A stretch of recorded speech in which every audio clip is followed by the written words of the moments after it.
Hey Aaron, how's it going? Hello, Carol. I'm doing just fine. Just been relaxing at home. Why do you ask?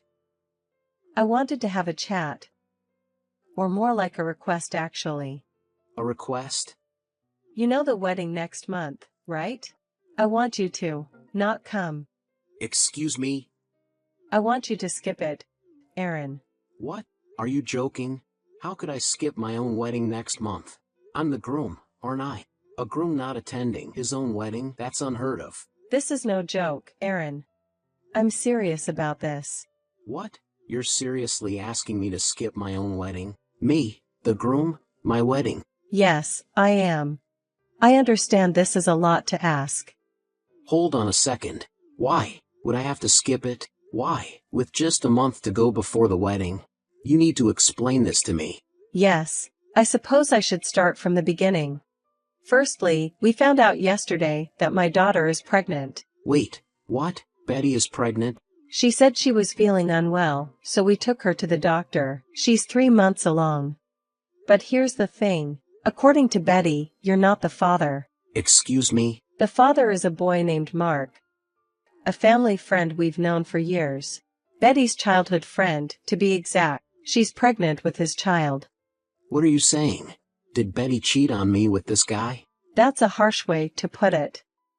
They were dating back in middle school. They became distant when his family moved away before high school, but then, Mark moved back here about 6 months ago. It seems they rekindled their old relationship. What do you mean they rekindled their relationship? She's engaged to me. Calm down, Aaron. Here's the thing. After all that, she ended up getting pregnant. Betty wants to have a wedding with Mark. He's her first love, her first boyfriend, and now the father of her child. As her mother, I want to support my daughter's wishes.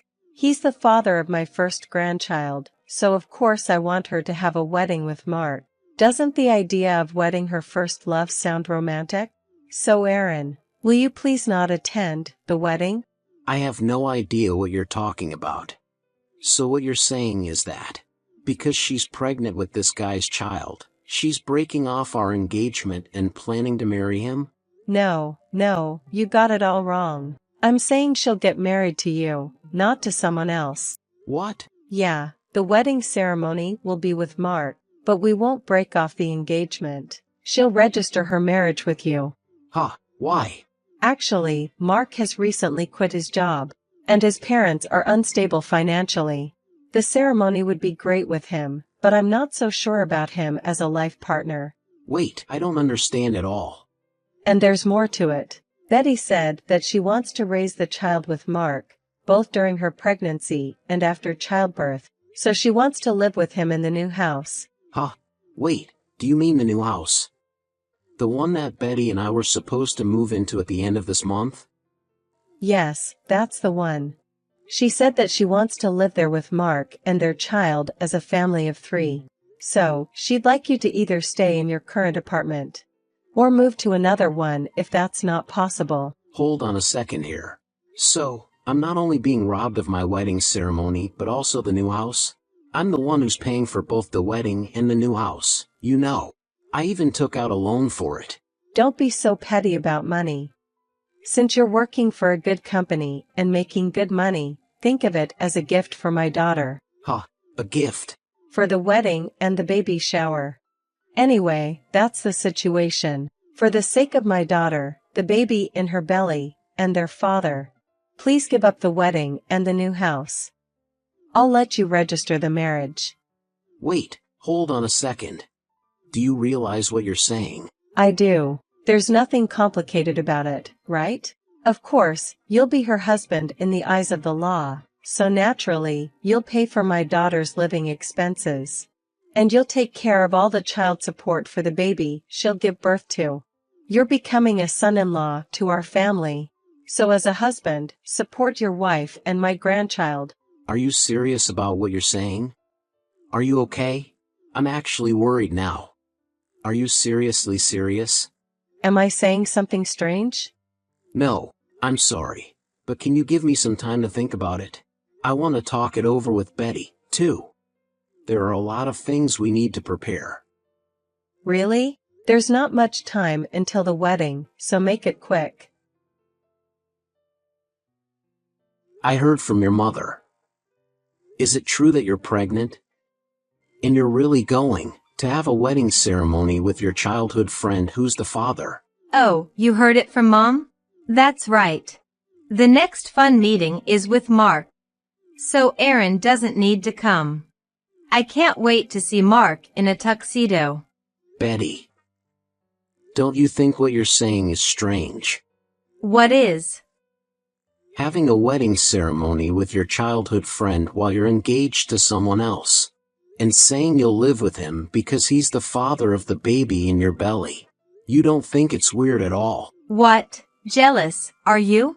Aaron, did you want to have a wedding ceremony with me? Should we have another one when our child is born?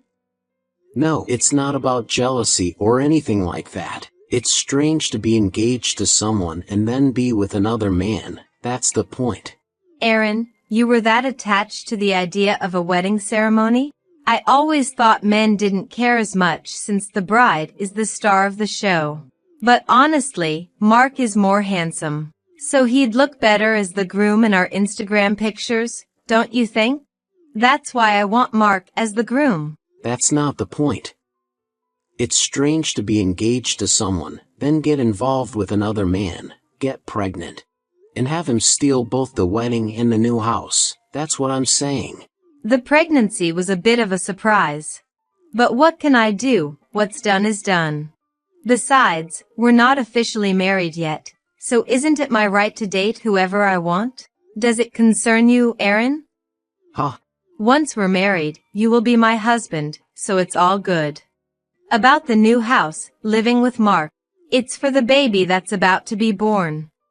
It's better for the baby to be with its real dad, don't you think? You just needs to support us as a second father. What's wrong with that? What's wrong? You really? Oh, speaking of getting married, my dad said he wants you to help more with our family business. What? Aaron, you're already helping out with our family business on your days off and after work, right? Once we're married, you'll be part of the family. So my dad said he can trust you with more responsibilities. He's thinking about expanding the business, so do your best. Wait, what is that? What do you mean, trusted with? I've been helping out with the family business out of kindness as your fiancé. Cutting into my days off. It's not a paid job. I'm practically working full-time already, and all of it is unpaid. If I get any more tasks, it's going to interfere with my actual job. But it seems that they are short on hands again and having a hard time. Isn't it normal for families to help each other out? Expansion is impossible. I've been improving efficiency by creating manuals and using macros. But the current staff number is barely enough. If they're going to leave more work to me, they'll have to pay me properly, or it's not worth it. You want to get paid even though we're family? I didn't know you were so greedy. That's disappointing. What are you talking about? Then, Betty should help out. I can't keep helping out for free. I can't, you know. I don't know anything about my dad's work. And I'm pregnant now? You are a man, so it's normal for him to work hard. I'll do my best with housework and raising the child. So don't be so narrow-minded and do your best, okay? For me, the baby, and Mark. Narrow-minded. Ah, fine. This conversation is going nowhere. Just do what you want. I don't care. I'll do what I want too. Really? Well, if you're okay with it, then good. Oh, I'll introduce you to Mark next time. No, it's fine. I need to sort things out. So just leave me alone for a week.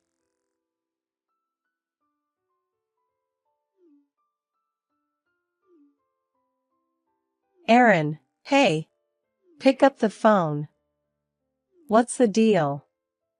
Hello, Carol. Is something wrong? Don't give me that is something wrong. I'm calling because Betty said she couldn't get in touch with you. Oh, Betty. I blocked her for now. Because she speaks English but we're not communicating well. What on earth are you doing at a time like this? Today, when Betty and Mark went to the venue to discuss details, they were told the wedding had been cancelled. They were told that the cancellation fee had been paid and the procedure had been completed. What does that mean? What's going on? Oh, that. I cancelled it. What? You cancelled it? Why would you do such a thing? Because I'm not going. Is there a problem? A problem? Well, it's not my wedding, it's Betty's and some guys, right? I don't feel obligated to pay for someone else's wedding. It's my money, so there's no problem, right? Don't talk like my wedding and my money are all yours. It was also Betty's wedding. But I paid the entire cost of the ceremony up front, didn't I? The agreement was to calculate the gift money and return half after the ceremony. So at this point, it was entirely my money, wasn't it? Well, that's true, but canceling without any discussion. Betty was looking forward to it so much.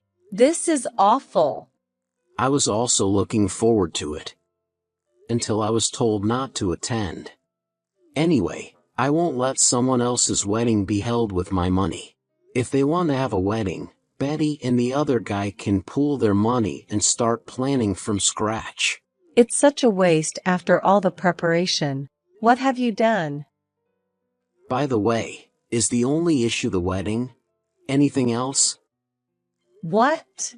What else? There must be more, right? Like selling the new house. What? You sold the new house? Yes, I was lucky to sell it, along with the mortgage. I have a friend who works in real estate. Since it's new and in a good location, a buyer was found immediately. Why? Why? That's the house for Betty and our grandchild. Because I'm not living there. The property is also in my name, so I sold it. I don't need a house I'm not living in. Don't do whatever you want. What are you thinking? Oh, speaking of doing whatever I want, I'll quit helping out at my father-in-law's company. I'll finish today. And I deleted everything I created. What? The manuals, everything I created for efficiency, both the paper documents and the data have been deleted. From tomorrow, please work hard in the state before I joined. What? Why would you do such a thing? Even if you ask me why. I'm an outsider who took the liberty of creating this. So isn't it my right to delete or discard it? This is trouble. I can't even do my regular work. Even discussions about expanding our market reach can't be done in this state, you know. Oh boy. Rather, it's quite strange that the regular work is being disrupted. Because the thing I created as a mere fiancé of your daughter is missing. It's absolutely ridiculous to have someone in my position doing work of this level without pay. Please, bring it back immediately.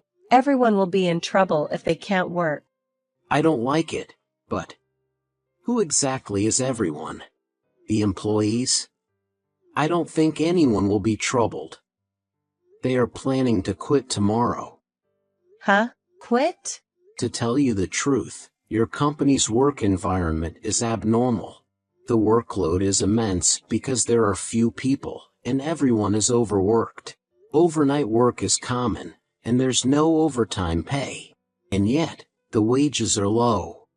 You even make outsiders like me work without pay. There are various other things that violate labor laws. That's why I told the employees how much they could earn in a similar position at other companies. My usual work conditions, salary, and so forth. I also introduced them to some companies where I have acquaintances. I gave them business cards saying that my company is also recruiting. The employees were all very happy. They said they're all going to hand in their resignation letters tomorrow. What? Wait a minute.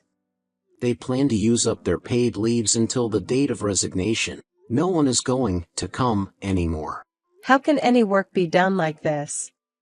What happens when there are no people? What are you going to do? Well, it's not my decision. Wouldn't it be the Labor Standards Bureau that decides? I've reported everything about this case to the Labor Standards Bureau. Huh. The Labor Standards Bureau. I went to the Labor Standards office.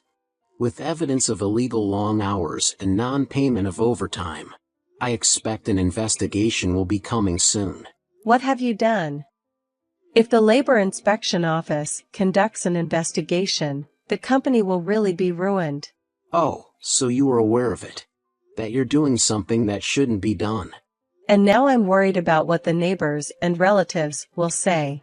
If the company that's been handed down from my great-grandfather's generation gets ruined, how will I explain to my sisters-in-law?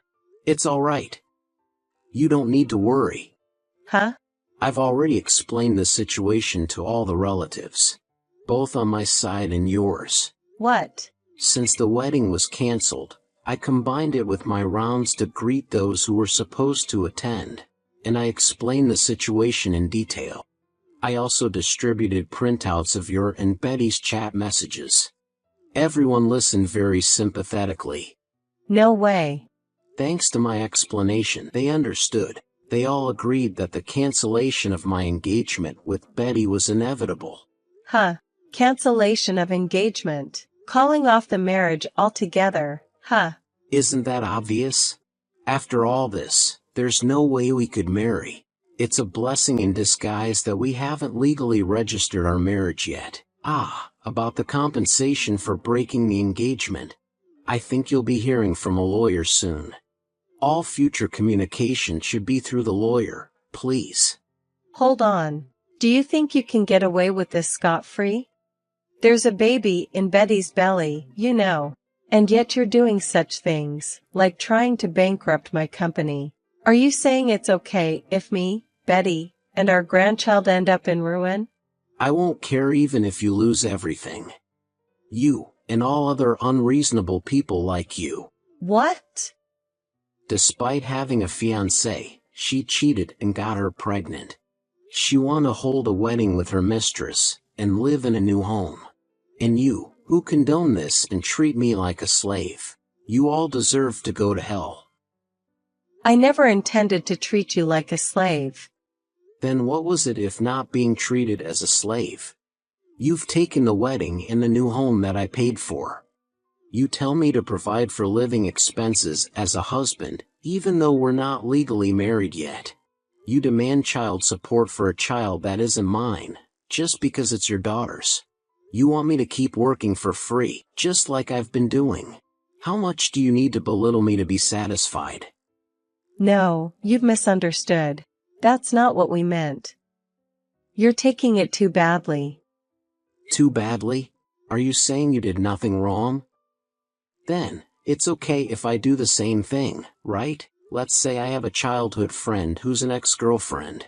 She gets pregnant, so I decide to hold a wedding with her and live together in a new home. Betty will pay for the wedding and new home. Since Betty is the one I'm legally marrying, she will provide for living expenses and child support. I asked Betty to help out with my family's business for free. Would you forgive me if I told Betty to do this? It sounds unfair when you put it like that, doesn't it? That's because the positions of men and women are different. This is getting us nowhere. Well, I think you'll hear from a lawyer soon. Please do not contact me directly in the future. Wait. I'm sorry, let's discuss this. I think there's a misunderstanding on both sides. Please discuss with my lawyer. By the way, I did a little research, and it turns out that Mark, the man she cheated with, is married. And he has 3 children. What? What? Well, that's it. Goodbye. After that, I immediately blocked all contact from Betty's side.